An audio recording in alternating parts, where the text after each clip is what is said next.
Hello and welcome to a special podcast for the eShopperReviews 2022 Game Awards. I'm Jen Ip. And I'm Jake McNeil. And this week we'll be revealing the finalists and winners for awards in various categories. Before continuing, I want to apologize if my voice sounds off. I've been sick recently, and we are recording these as I'm still recovering. Also, we're recording with heavy weather coming in and out, so please just bear with us here. Thank you. Alright, so today is day 5 of the awards, the final day, and we will be looking at highest honors for games on the Nintendo Switch in 2022. Indeed. These are the best of the best that the year's had to offer. While some of these are within the top 3 and some of them are runners-up, these are all games that I feel are absolute must-plays. Some of the best that you can get. Yeah, I'm just blabbering on now. Alright, so we'll go with Game of the Year Bronze Award, which is 3rd place. Yes. And I'll just go right to it. The Bronze Award, the Game of the Year Bronze Award for 3rd place, goes to Kirby and the Forgotten Land. Already seeing the early trailers for this game, it looked wonderful. The question was, how would Kirby play in 3D? There's been brief little trips into 3D for Kirby over the years, but never a major mainline title like this was going to be. So how would it control? How would it play? How would it work? And the answer that we got is actually really, really very good. Kirby made the transition to 3D more smoothly than most of the 2D to 3D games that we've seen. Like, I would say this is smoother than Mario's transition to 3D, and that was epic and groundbreaking. Kirby and the Forgotten Land, not quite as groundbreaking, but nevertheless still an absolutely wonderful platformer, enjoyable from beginning to end, and I would say this is arguably the best game in the entire Kirby series. Although there are a few strong contenders there, this one is right up there close to the top, if not at the top. It is a magnificent platformer, really colorful, charming. The new mouthful mode was a clever little twist that they didn't even need to add in, but it added a little bit of extra variety and fun to the game. Overall, definitely worthy of being my 3rd place for this year. Next up for Game of the Year, Silver Award, or 2nd place. I'm slightly amused at seeing your reaction to this, Jen, because I know that you know what my top 2 for this year were. But the last time we spoke about this, I had not indicated what I picked as my number 1 and what I picked as my number 2. So once I give you the answer to that, you're going to know what my number 1 is. I mean, maybe not. Really? Maybe. Okay. Well, I'll just get right to it then. The Game of the Year Silver Award, the second best game of the year as far as I'm concerned, goes to Bayonetta 3. This is a phenomenal action game. It's like the other games in the Bayonetta series. It has this silky, smooth action gameplay that is just phenomenal. It feels right, it's fun, and on top of that, it is built on that gameplay using this new Demon Slave ability, which lets you have these fun kaiju battles in the middle of your regular battles. And the way that you need to kind of pace yourself and go back and forth between the two adds a new layer of strategy to the game that was not something you saw in the previous Bayonetta games. So this is actually quite a bit different than the previous ones because of this. But it's still an absolutely gorgeous game. It has some really impressive set-piece moments. It's a lot of fun, really good action, just excellent, excellent game. All right. So before we name Game of the Year, you actually have a few runners-up. That's right. Like I do in previous years, I have 5 runners-up.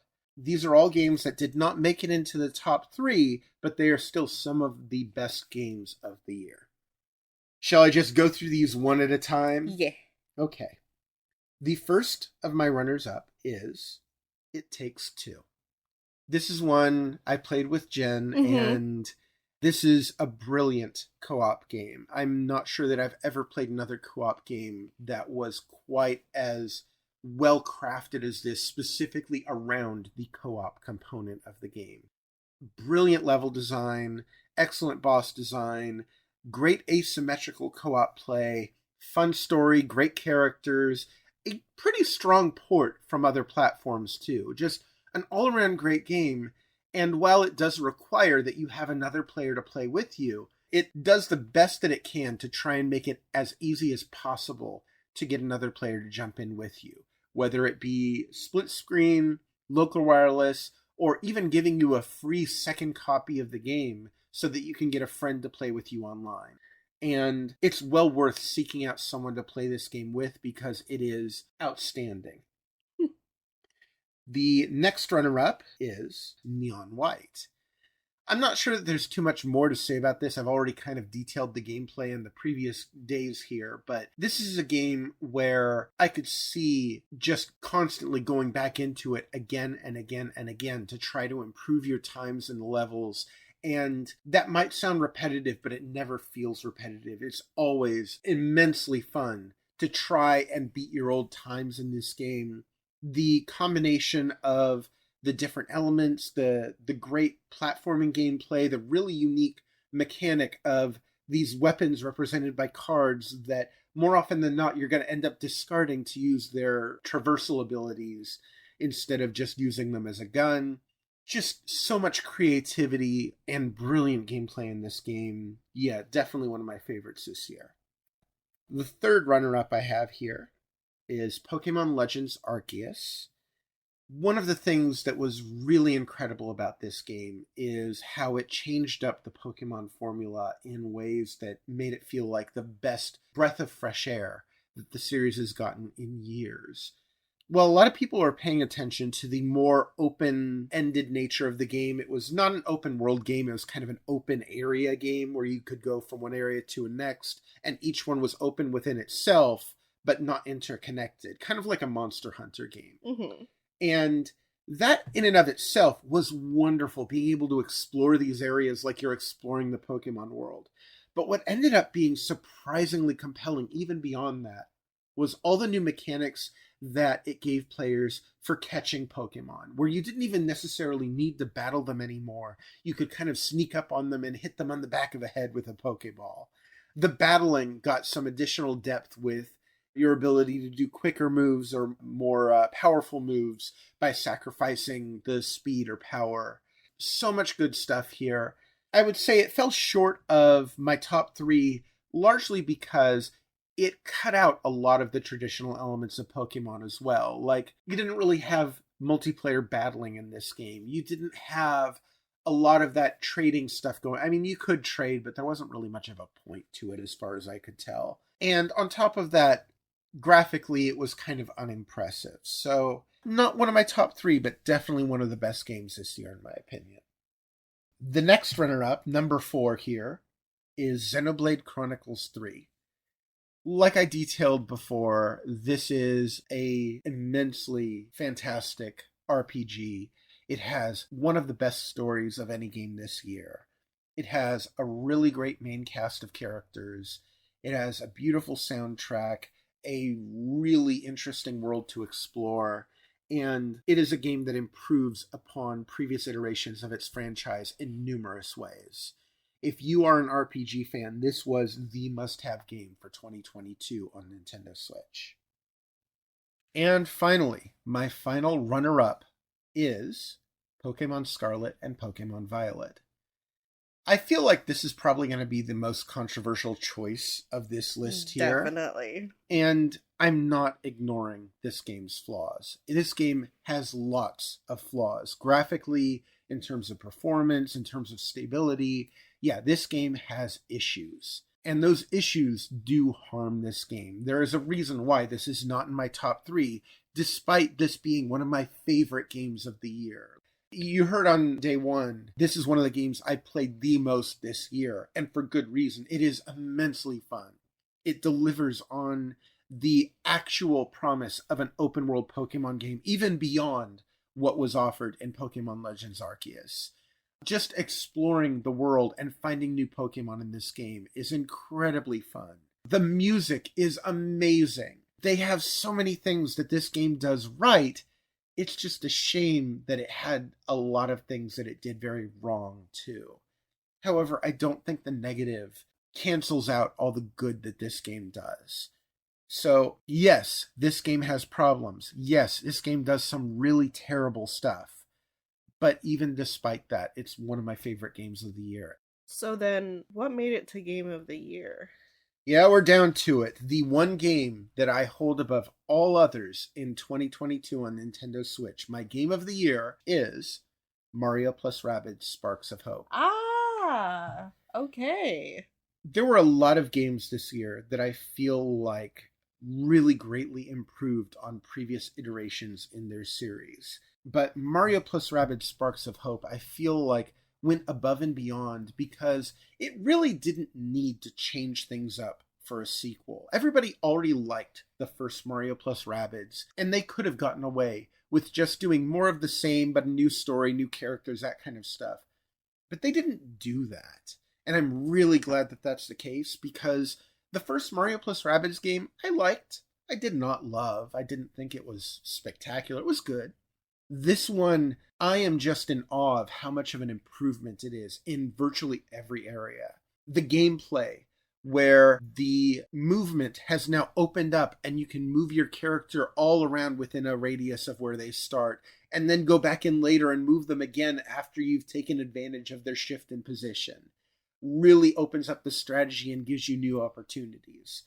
The character customization with the new sparks gives you all kinds of opportunity to make your dream team. And on that note, you're no longer required to have Mario on your team. You can make your team whatever you want, which is wonderful. I like the freedom that this gives you to really craft your best team or bring in the team that you think is ideal for whatever battle you're facing if you really want to come at it with your best foot forward.